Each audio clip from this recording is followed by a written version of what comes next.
people don't tell you about moving to Canada is I feel so alone. And I feel like I live with someone I can't have a conversation with, and I'm trying to cry and I even have to be silent about it. 'Cause you just lose out on so many things. Your life, you just leave it behind. Your friends, and I'm so hurt and my heart hurts. You have to work all the time. I have school. I'm so sad.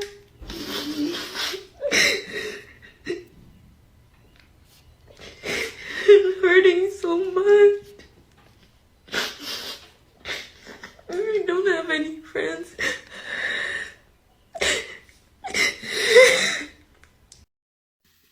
Hello, ladies and gentlemen. This is Ernestine Commentary. This channel, we are here to discuss things that is happening globally. And there is something that is happening in Canada at the moment. And this thing I felt is good to talk about. But you will have to share your thoughts and what you think. According to videos that we have seen online and that is happening in the globe, is that Jamaicans are facing tough moments in Canada. Not only Jamaicans, but all Africans, more so Jamaicans. So most of them are being forced to move back to Jamaica just because the environment is not favorable. Medication is high, cost of living, transportation, everything is too high. So let's continue watching this video and I'll be coming with more reaction. Don't forget to subscribe, like, and share. Sick of this shit. I have no quality of life. I somehow allow people to convince me that, a good life and a successful life is owning a home, owning a car, having this career and, taking a student loan to, advance that career, only to find out that when you do all of these things, you become a slave. You acquire all these material things that the bank owns, and all you do is live with the debt of trying to pay for it. And when you realize you have no quality of life, this is May. It is so freaking cold outside, and you can't get to enjoy your life. So even the things that you're buying to say, yeah, I've accomplished these things, you're not getting a chance to enjoy because you live in people's workplace. You're like a slave to this thing. It's the worst, and you're not enjoying your life. And you're surrounded by all these bills and more bills, and you realize that somebody tricked you into thinking that borrowing money from the bank to buy a house and borrowing money to buy a car and all these things only make you stuck in the matrix. I'm annoyed. I am so sick of it. And at the end of the day, you get sick and you're not living any quality of life. Now, if you want to leave from wherever you are in the world to come and experience this, I'm not going to tell you to stop. I'm just sick of it. I'm sick of living in Canada. I'm sick of feeling like, I need to be released from this bondage. And I'm not alone. And it has nothing to do with color or creed. It has a lot of people are living here in Canada and they feel like a slave. They're not enjoying their life. They're miserable. And some people can't even escape because guess what? Financially, they're not able to get out of their situation. And when they tell you, purchasing a home, one of the biggest, achievement in life, you find out that, listen, all it does is keep you in bondage. I'm so sick of it. And freedom for me means an escape from living like this, where you have the illusion of success and all you do is not enjoy life. When you live here, June and July, before you kind of see like the sun comes out and you're warm, and you only have a few months and before you're back to it. I'm sick of it. So I'm not telling any Jamaican, and I'm not telling anybody, because they always mistake when you complain. And for those of you who are going to come and say, why don't you leave? I'd love to, and sometimes it's not that easy.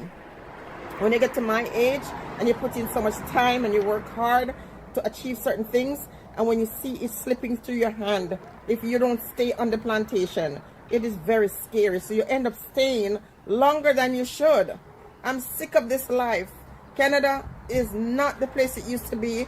Canada invite all of these immigrants into the space, and before you know it, people who have been here paying taxes for decades are left in the side, even though they have worked hard. And people who never contributed nothing, they come here, bring them, take the jobs from the people who are already here for decades and paying taxes. And now, I feel sorry for myself, and I feel sorry for all the other people who have done all the work and now should be benefiting. In Brampton right now has the most people losing their homes. People who work sometimes 2-3 jobs. People who are doing everything to hold on to their shelter. It's a damn disgrace. And I just don't want to be the one to contribute to the illusion of being happy or this being that wonderful place. You're better off living somewhere in a one-room board house where you feel freedom and peace and not feel like a slave. So many people are dropping down in their workplace trying to hold it together, and I don't want to use the D word, but never really getting to enjoy the things that they work for. People are coming out of retirement at 70. What kind of life is this? It is horrible. And then you got a small group of people who is benefiting from our suffering. Yeah, I must say this, man, to all the Jamaicans that's living in Canada right now. How are you guys doing? How are you guys surviving this place? If you don't notice nothing, like your bills the same, the groceries the same, the mortgage is the same, the house price is the same, you love the weather, then this video is not for you. Just scroll past. But for the other Jamaicans, I'm gonna say this, man, how are you guys doing? Because this place is very draining, very depressing, very mindful. So every day I wake up, I'm like, I don't think I can do 2 more years in this country. I don't think I can do 2 more years here. Like, this place is very draining. And with the immigration, it just make it 20 times worse. 20 times worse. So I'm thinking every day, man, where am I going? When am I going? Is it gone? Is it Jamaica? Tell me in the comment if I'm going crazy, but this place is draining. My experience in Canada, and I want to give you some of my experience as to what led to me moving back home. So when you move there, you realize that taxes and credit score plays a big role in their society. And if you don't have a good credit score, it can affect you getting an apartment. It can affect you getting a lot of stuff. So when we were apartment hunting, we realized that you had to, one, apply for these apartments, and then you have to put credit scores. And at that point, we had to leave that blank because, we were just moving from the Bahamas, so we didn't have credit scores. Well, the apartment that we finally settled on after going to like 3 or 4 apartment tours, we applied, and the landlord, she was very transparent with us, and she let us know that, hey, I have other people that are applying for this apartment who have better credit scores than you guys, but it's just something about y'all that I love. And with that, she gave us the apartment. Now, when we got into all of the expenses that came along with the apartment, we had to pay, because we didn't have credit score, we had to prove that we can afford this apartment. So we had to pay 4 months of rent in advance on top of the security deposit and the last month's rent. So all of that totaled to like 10K. Then the area that we lived in, we realized that we needed a car. So that was another 7K. And like I said, we was prepared going there. So we had the money on hand. But you start living in the system, you realize once you're going into the grocery stores or whatever store you're going into, that's another set of taxes. Then it's a whole other, a lot of other bills that comes along with living in those countries. So you will have to have money on hand for that. And if you're just moving, obviously, you have to find a job. So once you get into the working system, I realized that the amount of taxes that come out of Canadians' pay is insane. The job that I was working on paid $3,000 a month. By the time as you get your pay, $800 had already come out of the pay, and that's just income tax. That isn't you paying for your insurance and other expenses like gas and stuff that comes along with living You know what I mean? So a lot of it is it's a very expensive country to live in. Yes, it probably will provide opportunities, but you're gonna have to pay to live there, like a lot of money. And after living there for a while, you realize the culture shock really hits home when you, for months, your family is the only family, if you moved with a family, that you're seeing for months on end. You're not seeing anyone that's your skin color, because it's predominantly more white country, especially depending on where you move. And we lived in the Niagara area. Maybe if we had moved to Toronto, it might have been a different experience, or somewhere else. I don't know, but I only can go off of my experience. And to live in those bigger cities is way more expensive than where we was living, and where we lived was already expensive. And after, when you first move there, it's great, especially if you move in the summertime. It's great, you know, the weather's great, and then the weather change happens, and you get down into October where it starts to snow. And man, when I tell you, that is very taxing on the body and the mental. You will come outside and you're just grateful that the sun is out, because you gone weeks without seeing the sun. Mind you, it's still freezing, but you're seeing the sun. Like it affects you a lot. Winter blues is a serious thing over there, and you can become depressed. And a lot of that played a role in my decision to move back home. Then we started to think, okay, if we're gonna make over here our home, we want to get a home. When we started looking at the cost of homes over there, just a 2-bedroom house in the area that we were looking at was like $500K plus. At that point, you're becoming a slave to mortgage. You'll be paying that mortgage until probably the day you die, like, because it's so expensive depending on your job. And all of that, we compared living there and living in the Bahamas, in which, when we left, our jobs weren't that bad. Our lives in the Bahamas wasn't that bad. So for us, it wasn't a hard decision to say, okay, well, we probably could move back home where we would have a better quality of life. So for some people, it might be different. Your experience, that's why I keep saying I'm only giving it off of my experience and based off of my life. I cannot speak for anyone else. Someone else might be in Canada living the best life compared to what they lived in the Bahamas, in which it works for people like that. But for me, where life wasn't that bad, it wasn't that hard of a decision to say, hey, I'd rather come home and continue my life home, which that worked for me. My daughter, she lived in Canada with us whilst we were there. She loved it. She wants to go back to college, and I don't mind her going back there, because like I say, for a single person, maybe it's a different experience. Especially someone who's young going off to college, it might be different. But you have even persons who were living over there during our time, and they were in college, and they moved back home too. So, you know, everyone's experience is just different. And all I tell you is, if you're going to move there, save, be prepared for the culture shock. Be prepared to hit speed bumps and know that it's not going to be easy all the time. Even as simple as us getting our driver's license, it was hard. You have to do your research with everything. Think about your life. Think about everything in your life that makes life worth living for you, and do your research on it. You want to get a car, do your research on it. Driver's license, do your research. Apartment hunting, you have to do your research. Even in terms of the area that you live in, the area that you live in might affect the amount of jobs that are available, because the area that we was is a small amount of people, and because of that, the job availability wasn't. The moving to Canada and then moving back to the Bahamas, it honestly gave my husband and myself a newfound appreciation for the Bahamas, because you realize that life back home isn't as bad as you think it is.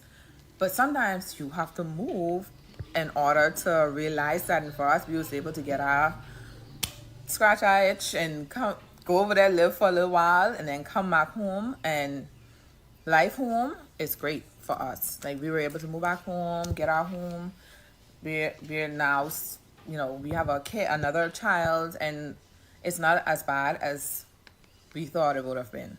So, like I say, everyone's life is different, everyone's experiences are different, and you just have to experience certain things for yourself. But I'm just giving it based off of what I experienced. I am not going to speak for anybody else. I'm going to speak for me. Personally, there's nothing in Canada to miss. When we were growing up, we were cultured that foreign is greener pasture, and America, Canada and England are greener pastures, and everybody wanting to go. And that is one of the biggest lie that could ever endow on the Caribbean people. Caribbean people rich in love, in help, in kindness, in being your brother's keeper. That is not in first world country. What happened is that they trick us, tell us to go to America to work because of green pasture. And they build up these expensive houses and charge us 250,000 Jamaican dollars, which is 2,000 odd Canadian dollars for rent. And then we have to pay those big rents, and those persons move to the Caribbean, buy houses at the waterfront, and have us maintaining their lifestyle. So they come to the Caribbean, they open up businesses, they buy out the hotels, and all of them are in the Caribbean running wholesales, running hotels, running restaurants, whilst we are the slaves in their country to help them to make their dream come true. Going to Canada was one of the biggest mistakes that I could have ever made. It not only damaged my physical health, but I was very close to getting mental health. I am not talking about anybody else. I am talking about me. The best place to live is Jamaica. It's the Caribbean. It's to identify with your people. It's to speak the same language. If you want little water, you get little water. You can get piece of breadfruit. You can get 2 tomatoes. If you're sick, you can call your neighbor. There's nobody in Canada to help you. The only thing that Canada have is snow, taxes, and high rent. And silent racism. So no, to answer your question, I forgot to not answer your question. No, I don't miss Canada because there's nothing in Canada to miss. Going to Canada was one of the biggest mistakes that I have ever made, and it cost me my health. So me park on the street, right out there, so. And me get a ticket, $65. Normally, them tickets are cost like $45, $35. And now we raised to $65 for park on the street. So what I say? While the government has spent over $1.8 billion for World Cup, and the city of Toronto has spent over $200,000 for buy condom, for print FIFA, football panic, for give away free. And them are give me one $65 ticket for park on the corner, high road. It's on the street, not on the road, on the street. $65. See it there in Canada. While the government has sent 270 million guys Ukraine, has spent over couple billion for World Cup, and buy condom for give away 200,000 stock PM. So a lot of my friends and family, particular in Jamaica, asking me what is my experience being in Canada, because they want to make the transition. Now, this video is not to discourage anybody from coming to Canada.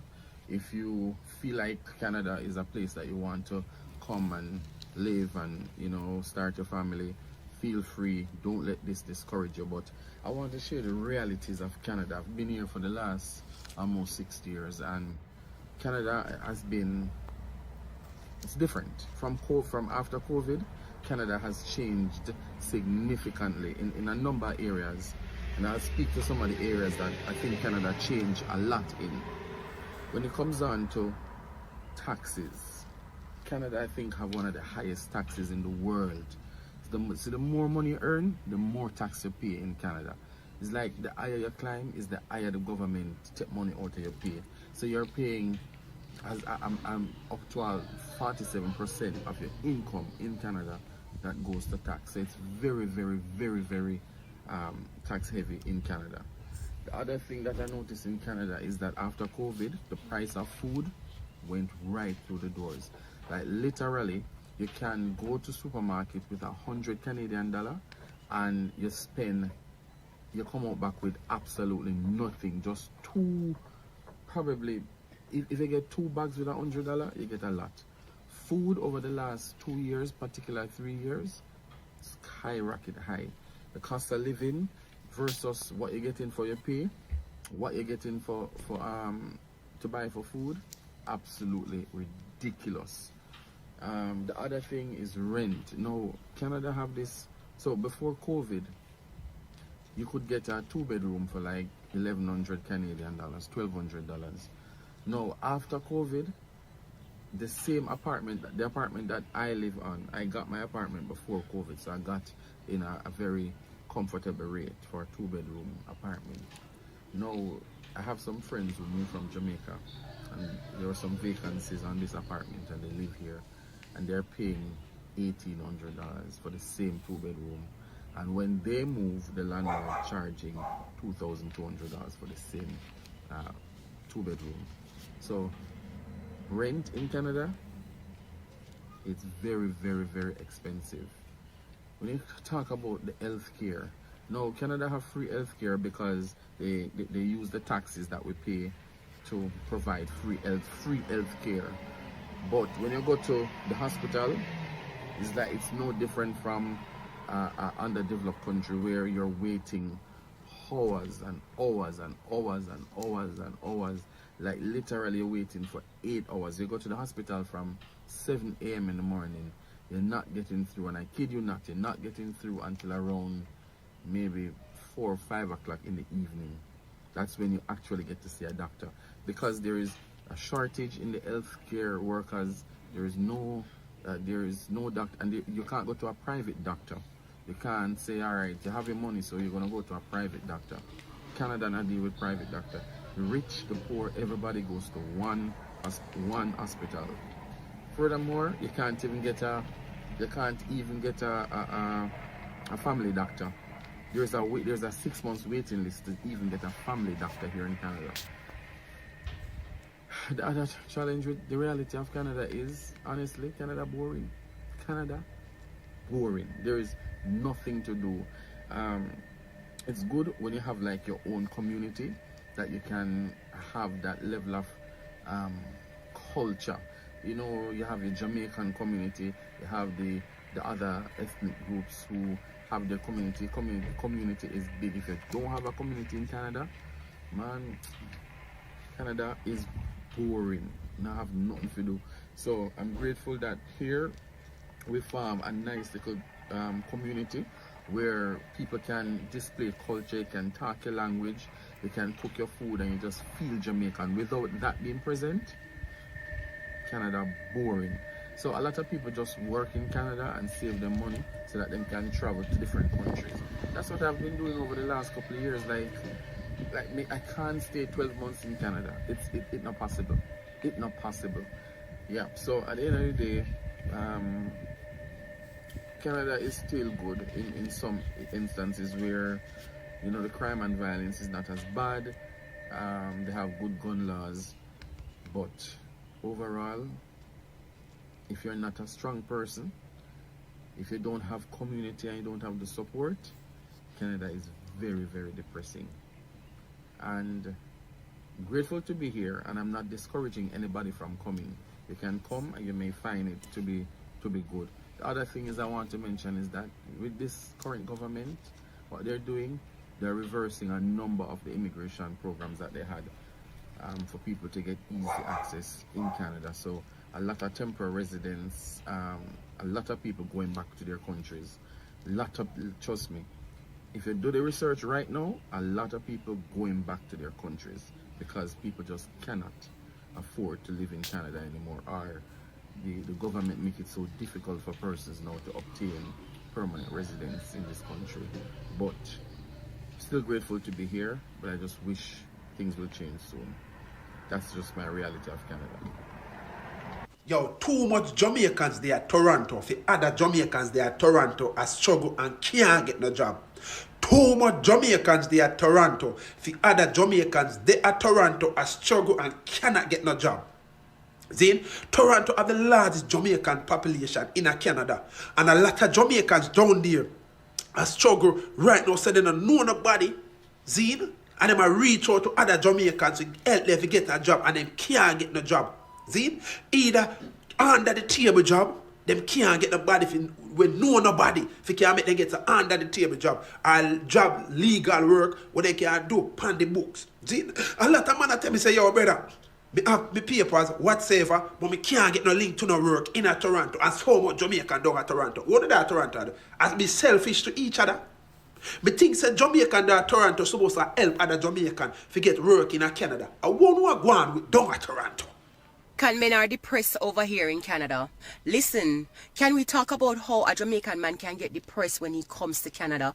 A lot of people had warned me about this before my husband came to Canada, that listen, don't force him, let him come on his own time, because when the Jamaican man them come to Canada, it take a toll on them, and especially if the man was coming from a situation where he was in a corporate job, where he was getting paid a really good salary with benefits and all of that. When he comes to Canada and have to adjust his life to what Canada is, and this is not applicable to all situations. Sometimes some people come and them land in a really good job and it's equivalent to what they had in Jamaica. I'm not talking about those circumstances. I'm talking about, you know, when the man come to Canada and he have to do something completely different from what he used to doing back home in Jamaica. That will take a toll on your man. When I say that will take a toll on your man, that will take a toll on your man. And I know coming to Canada is an opportunity for a lot of people. A lot of other men there and them well on the bus, and them when them come to Canada, them get to do things that they never did before with themselves. Not talking about those people either. But I know for sure that a lot of Jamaican men, when they come here and they have to be working some odd jobs, when they have to be doing some things that, you know, they never did before, when they used to have money a certain way at Jamaica, now they come to Canada, they have to watch every dollar with them spend. It take a toll upon the man. So if you have a Jamaican man who is transitioning into the Canadian, and not to mention the culture, because I feel like that's my husband's biggest pet peeve, it's just, you know, getting used to the Canadian work culture, because the working environment here is so different from Jamaica that it shocks your system. It really does shock your system when you come here, when you're not used to that, when you're used to a more relaxed environment, when you're used to an environment where, you know, you can take 2-hour lunch break. No, you only get 30 minutes. It takes a toll on you. But I really just wanted to say, acknowledge that our men have mental health issues as well. And if you have a Jamaican man or a man from anywhere else that is going through depression, acknowledge that, you know, his feelings are valid and exercise some patience with him. Hey, my beautiful people. Yeah, I'm back home. I am home in Jamaica. What an experience. What an experience for me in Canada. I have so many stories.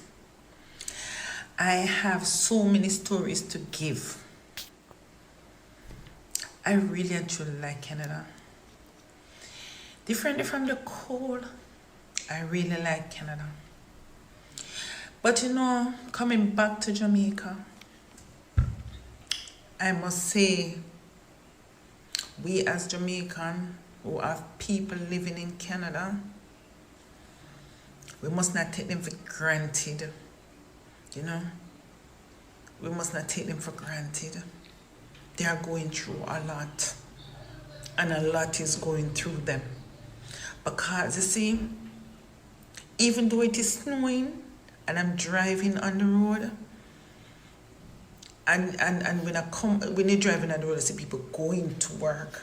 You know they are going to work. They have the lunch kit in their hand, and they have them little bag. You just know they are going to work. As much as they're in their clothes and all of that, you can see them going to work. Sometimes when I am on the road and like we stop, I know my Jamaican people them. and they're either going to work or they're coming from work. And I'm just looking at them and I said, you know, when you don't know what people have to go through to make life, to make a living, it's best for you to shut up. It's best for you not to say anything. And it's when somebody can leave Jamaica because we're privileged, you know. We Jamaican people, we feel like we're privileged, like people owe us something. And you see, when we get up and go out, and see people get up and go to Canada and say they go work, it's work them go. It's not like Jamaica, you got work and you delay that or work them go. And if they don't go to work,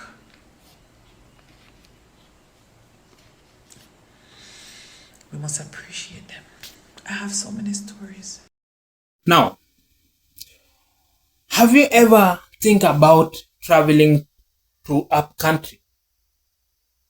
Moving from where you have been just because you feel that that is not a safer place. Moving back to where you came from.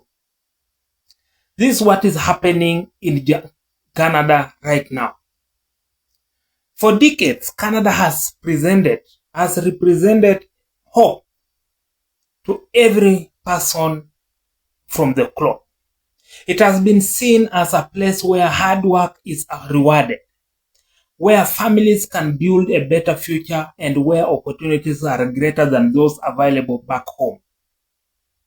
Many Jamaicans have sacrificed everything to pursue that dream. They leave behind parents, children, lifelong friends, and the warmth of their culture, believing that the temporary pain of migration will eventually lead to long-term success. But there is something that is happening in Canada right now which has shocked many.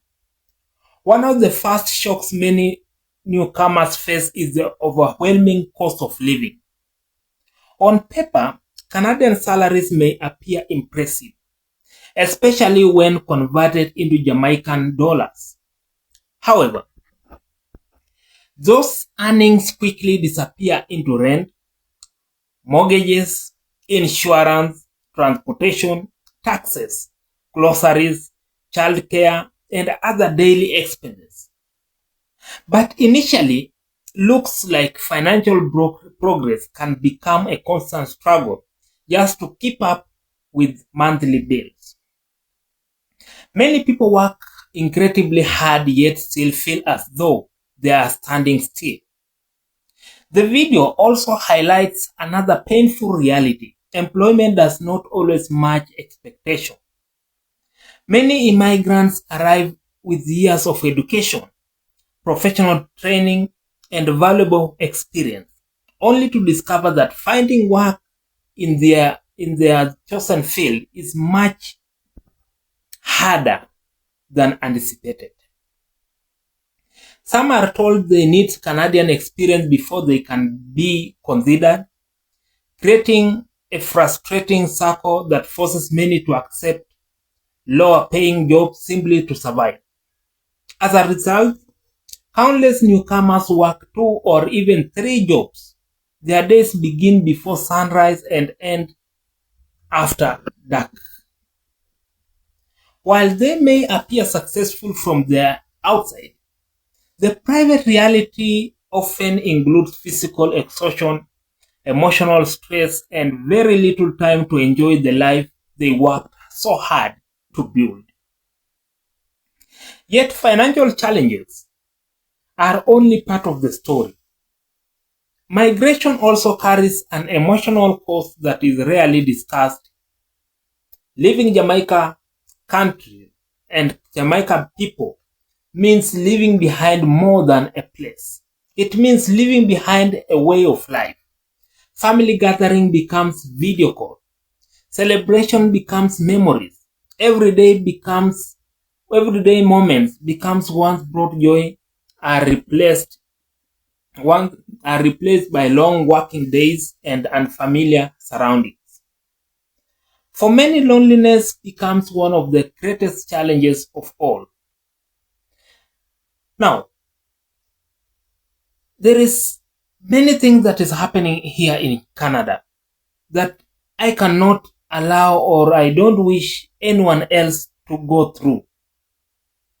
So, while many people have positive experiences and find welcoming communities, others describe feeling isolated or overlooked. These experiences vary widely, but they can add another layer of stress to an already difficult transition.